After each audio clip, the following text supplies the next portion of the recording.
देखो, अब हम लोग एक्सरसाइज 4.5 को खत्म कर चुके हैं अच्छे से।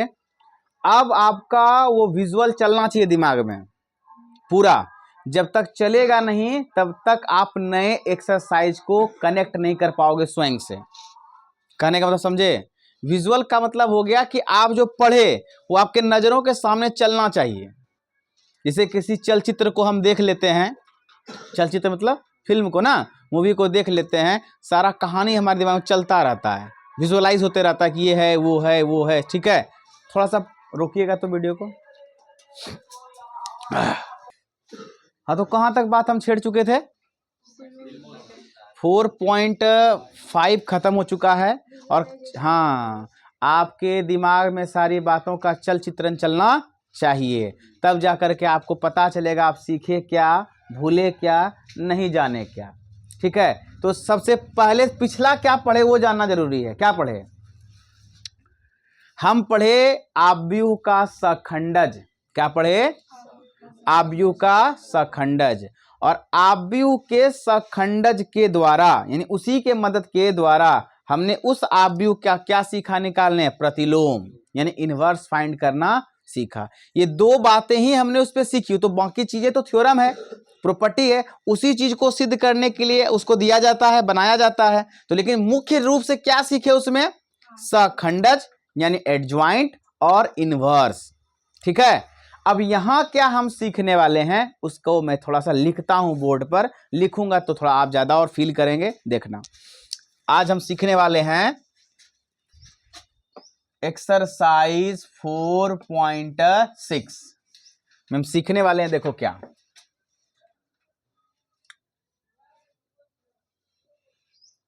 आव्यूह के व्युत्क्रम, आव्यूह के व्युत्क्रम द्वारा, या प्रतिलोम बोल दीजिए। क्या बोल दीजिए? प्रतिलोम। ठीक है, बहुत लोग व्युत्क्रम बोलने में उलझ जाते हैं, हम भी नहीं बोल पाते थे बहुत पहले, तो हम प्रतिलोम ही बोल के निकल जाते थे। भैया उसका नाम दूसरा भी तो है ना, क्या दिक्कत है? व्युत्क्रम नहीं बोलेंगे, प्रतिलोम बोल देंगे। तो आव्यूह के प्रतिलोम बोलिए या व्युत्क्रम बोलिए द्वारा रैखिक समीकरण, रैखिक समीकरण निकाय के हल। इसको अंग्रेजी में भी लिख देते हैं, देखिए तनी हमको आता है कि नहीं आता है, देखते हैं। Solution of A system, system of, solution of A system of linear, linear equations, linear equations using inverse, using inverse of A matrix. किताब से मिला लीजिएगा बेटा, हो सकता है मेरा स्पेलिंग मिस्टेक हो, क्या अंग्रेजी हमको उतना अच्छे से आता नहीं है। ठीक है, वो आपका काम है, जहां तक आता था मैंने लिख दिया। पहले टॉपिक को समझो ना, मजा तो टॉपिक में है कि क्या कहना चाह रहा है। कहना ये चाह रहा है ये कि भैया हम रैखिक समीकरण निकाय के हल पढ़ेंगे, पर किसकी मदद से?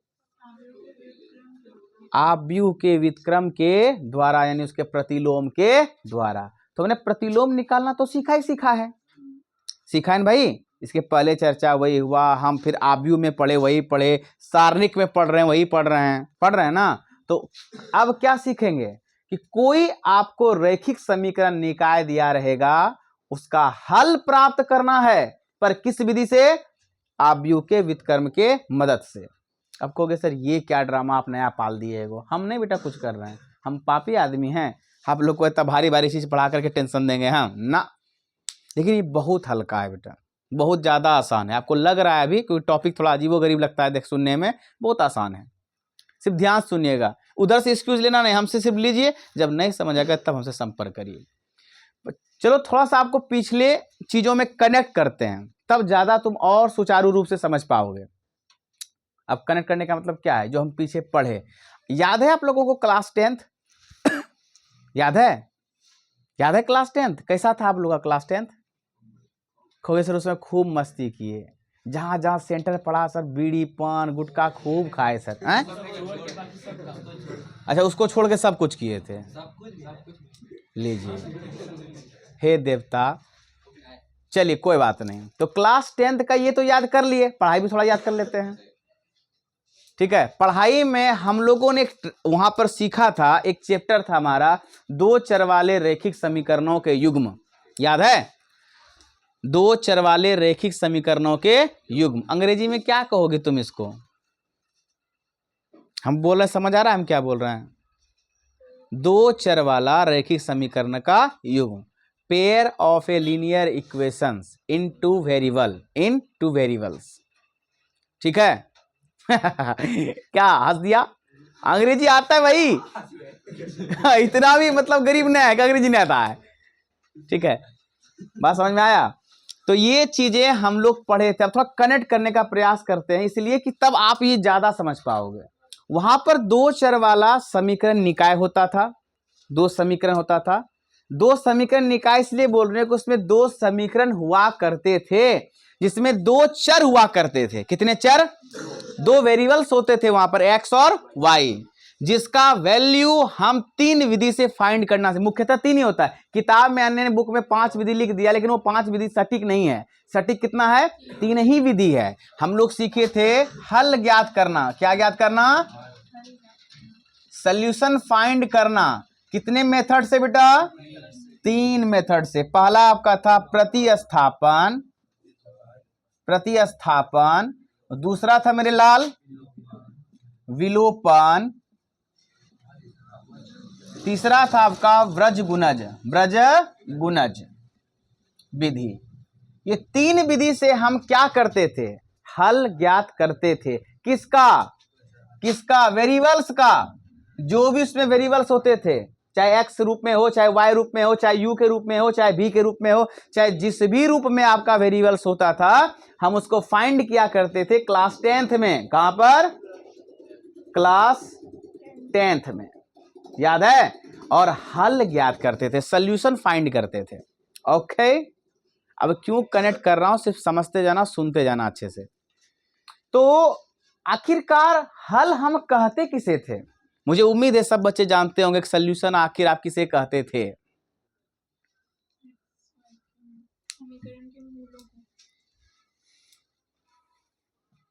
बोल मेरे लाल, कुछ तो बोल। आप लोग बच्चों, हम किसी का हल किसे कहते हैं? जैसे समीकरण का हल निकालते थे ना भाई, एक्स वाई का वैल्यू निकालते थे। जानते सब कुछ हो यार, आप लोग बोलने में डरते हो। पहली बात तो ये है, बड़ी डरते हो आप लोग कि गलत हो जाएगा, मेरा बेइज्जती हो जाएगा। तुम लोग को पते नहीं, तुम लोग का समाज में कोई इज्जतें नहीं है, फिर भी तुम लोग बेइज्जती से डरते हो। गंदी बात है ये सब। स्टूडेंट लाइफ में इज्जत क्या? कुछ नहीं। हम लोग के गुरुदेव उठा के बजा देते थे, फिर सीधा करके बैठा के पढ़ाते थे, पढ़ो। और उसके बाद भी धमकी ये हुआ करता था, घर पे भी चढ़ जाएंगे। अब लो भाई, यहाँ जो मारे संतुष्टि उनको नहीं होता था, घर पे भी मारते थे। तो भैया वो सब स्थिति था। इज्जत काहे का? तो गलत बोलिए तब तो सही समझिएगा।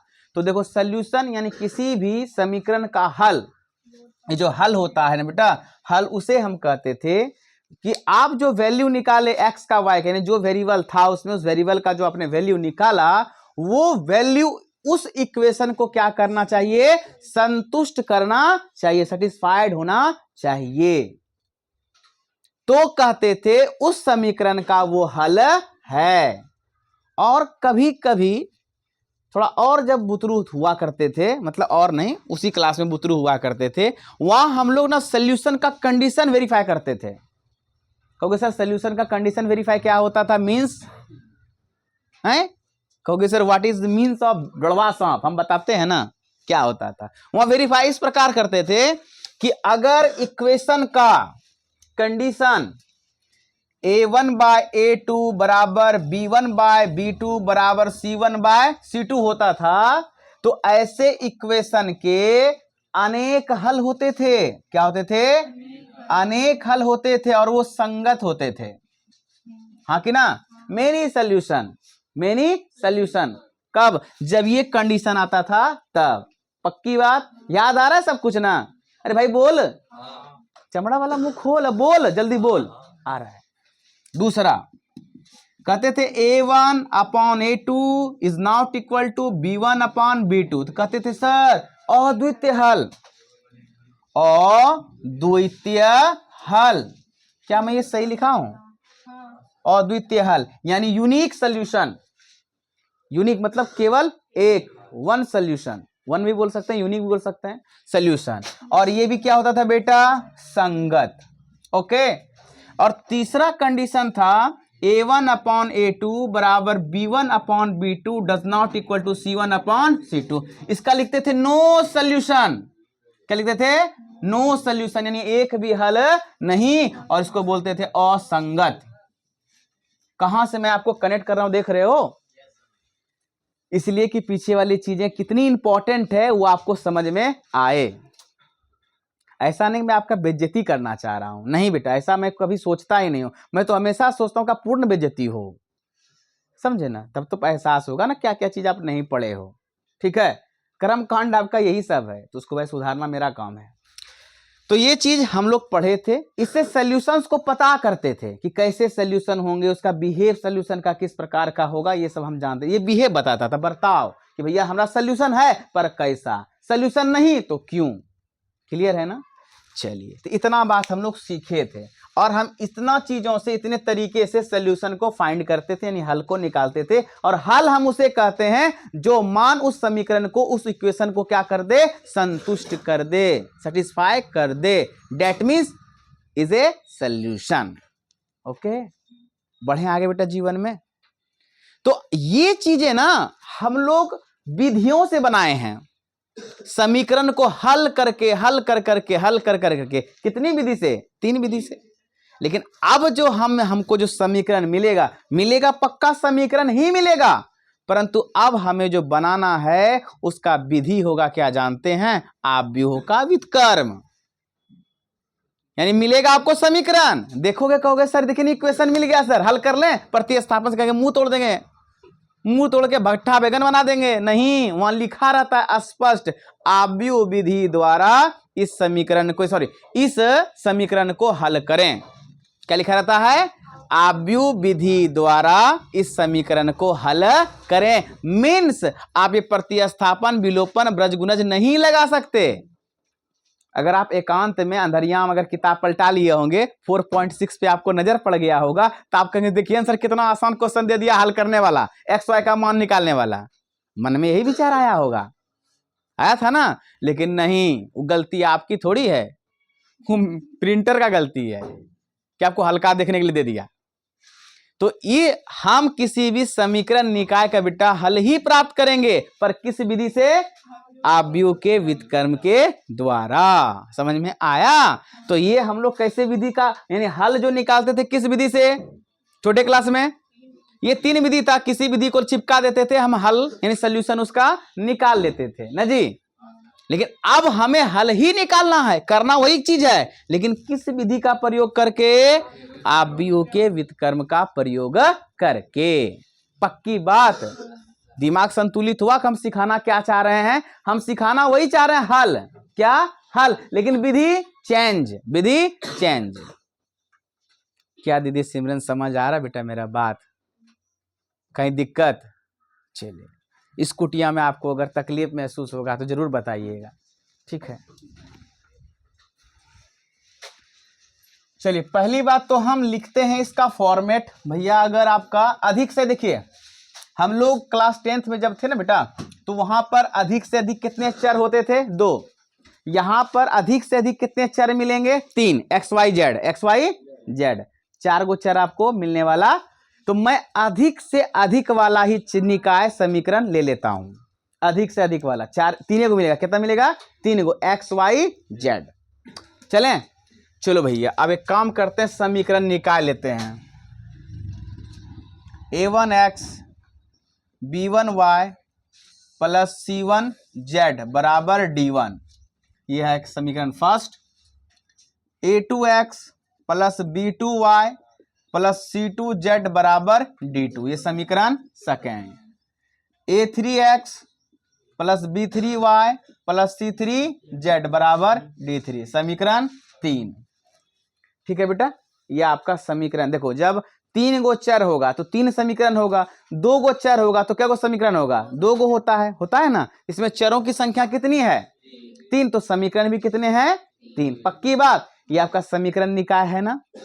खोगे सर के तल्लील हो आए सर, अभी आप तुरंत बोल रहे थे आप भी विधि सिखाएंगे, समीकरण लिख दिए। अरे मेरे लाल सीखो तो समझो तो पहले, ये आपका समीकरण गिवन रहेगा, गिवन रहेगा, ये कंडीशन ये दिया रहेगा तो कहेगा कि आप व्यू विधि से इसका क्या ज्ञात करें, हल ज्ञात करें। मीन्स अब देखो क्या बना कि इस पूरे चीज को हमें कन्वर्ट करना है मैट्रिक्स फॉर्म में। किस फॉर्म में, मैट्रिक्स फॉर्म, यानी आव्यूह के रूप में रूपांतरित करना है। किसको, इन समीकरण को।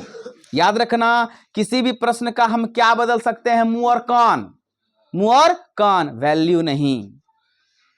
बात समझे, उसके रूप को बदला जा सकता है पर मान को नहीं।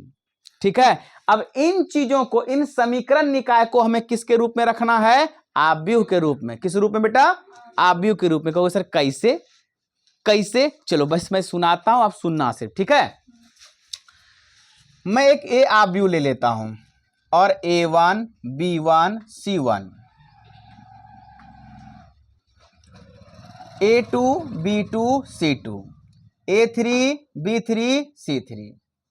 ठीक है, और मैं X एक आव्यूह लेता हूं, उसमें वेरिएबल्स लेता हूं X Y Z, और यहां पर मैं एक B आव्यूह लेता हूं जिसमें लिखता हूं D1 D2 और D3। इसमें हमेशा रहेगा अचर, इसमें हमेशा रहेगा चर, और इसमें हमेशा रहेगा गुणांक।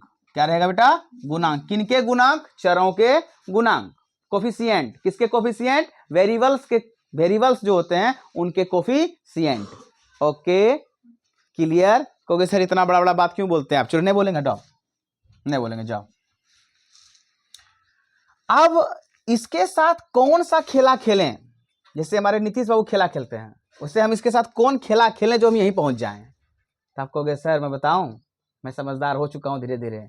अगर आप सर ए आव्यूह को एक्स आव्यूह में गुना कर दो तो वो B1 बराबर हो जाएगा। नहीं, कहोगे सर आप पर भरोसा क्यों करें, हम बताते हैं। ये कितने क्रॉस का है, ये कितने क्रॉस का है, ये कितने क्रॉस का है। क्या ये दोनों का गुना होना संभव है, हाँ, क्योंकि इसके कॉलम इसके रो इक्वल, कॉलम और रो इक्वल, तो ये मल्टीप्लाई होगा। और जो बचेगा 3 क्रॉस 1 का, तो 3 क्रॉस 1 का आपका B नहीं है, हैं? पहले तो बात तो ये चेक कर लिए कि ये गुना करना संभव है। अब देखते हैं क्या ये जो कंडीशन आप मास्टर साहब लिखे हैं क्या इसको सेटिस्फाई कर देगा। हम कहेंगे हाँ कर देगा, तुरंत करेगा, मिनट एंड सेकेंड में। कहोगे सर कैसे, दिखाओ। देखो भैया, ये रो और ये column, first row first column, तो x into A1, B into Y, C1 into Z मिलेगा। अब बराबर क्या है, पहले इसको देख लो ना, वो तो ऑटोमेटिक बोल जाएगा क्योंकि बराबर है ना। ये देखो, फिर फर्स्ट रो का फर्स्ट के साथ हो गया, सेकंड का फर्स्ट से करो, सेकंड का फर्स्ट, यही मिलेगा कि नहीं मिलेगा यहां तक। फिर थर्ड का करो, इसका सेम यही मिलेगा, और ये पूरा किसके बराबर है, B के। तो ये D1 D2 और D3। देखो, यानी कहने का तात्पर्य समझना, क्या हम कहना चाह रहे हैं कि हमारे पास अगर कोई इक्वेशन है, कोई समीकरण है, तो हम उसमें उसको कहां पर कन्वर्ट कर सकते हैं, आव्यूह रूप में। किस रूप में, किस रूप में, ये कौन सा रूप है, आव्यूह रूप है। किसका रूप है, समीकरण निकाय का। किसका, समीकरण निकाय का। और वो किस बातों पे संतुष्ट हुआ, इस बातों से संतुष्ट हुआ कि जब A को आप वेरिएबल्स से गुना कर दो, X वाले से गुना कर दो, तो किसके बराबर हो जाएगा बेटा, B के बराबर हो जाएगा। इतना अगर लोड नहीं ले पा रहे तो हमारा सीधा छोटा सा बात समझिए, हम कहना चाह रहे ये रहे हैं कि कोई भी अगर समीकरण है तो उस समीकरण को आव्यूह रूप में परिवर्तित करना है। जैसे ये समीकरण आपका था ना बेटा, इसको हमने आव्यूह रूप में बदला। A हुआ गया क्या, उनके चरों के गुणांक, X क्या हो गए बेटा, चर, और B क्या हो गए, उसके अचर, कांस्टेंट वैल्यू। ओके, तो अब कहोगे कि सर आप एक समीकरण दीजिए तो देखते हैं हम लोग बदल पाते हैं। हम देते हैं, बदल के दिखाइए आप लोग। 2x plus Y plus Z बराबर 1 minus x plus 2y minus 3z बराबर -2, 4x minus 5/2y plus 4/5z बराबर -1/2। क्या ये आपके समीकरण हैं? कितने चर वाले? 3 चर वाले। इसको अगर कह दे कि आव्यूह रूप में कन्वर्ट करिए तो आप क्या करोगे बेटा? कहोगे सर पहले a लेंगे। तो a क्या लेंगे? जो भी चर हैं उसके गुणांक। तो इसका गुणांक कौन? 2 इसका, 1 इसका, इसका, इसका, इसका, इसका, इसका, आया a आव्यूह बेटा। अब कहोगे सर x क्या लेंगे? तो कहोगे सर x y z, 3 को चरे है। और b क्या लेंगे बाबू? जो कांस्टेंट वैल्यू इधर है 1 -2 -1/2। समझ में, पकड़ में आया बात? कि कोई भी रैखिक समीकरण निकाय रहेगा बेटा तो आप उसे किस में कन्वर्ट कर सकते हैं? आव्यूह के फॉर्मेट में बदल सकते हैं। क्या इतना सीखे कि नहीं सीखे? समझे कि नहीं समझे? आज हम यहीं रहने देते हैं, फिर कल हम इस पर चर्चा करेंगे। आपको ये बात नोट करना, ये वाला यहाँ से यहाँ तक। चलिए।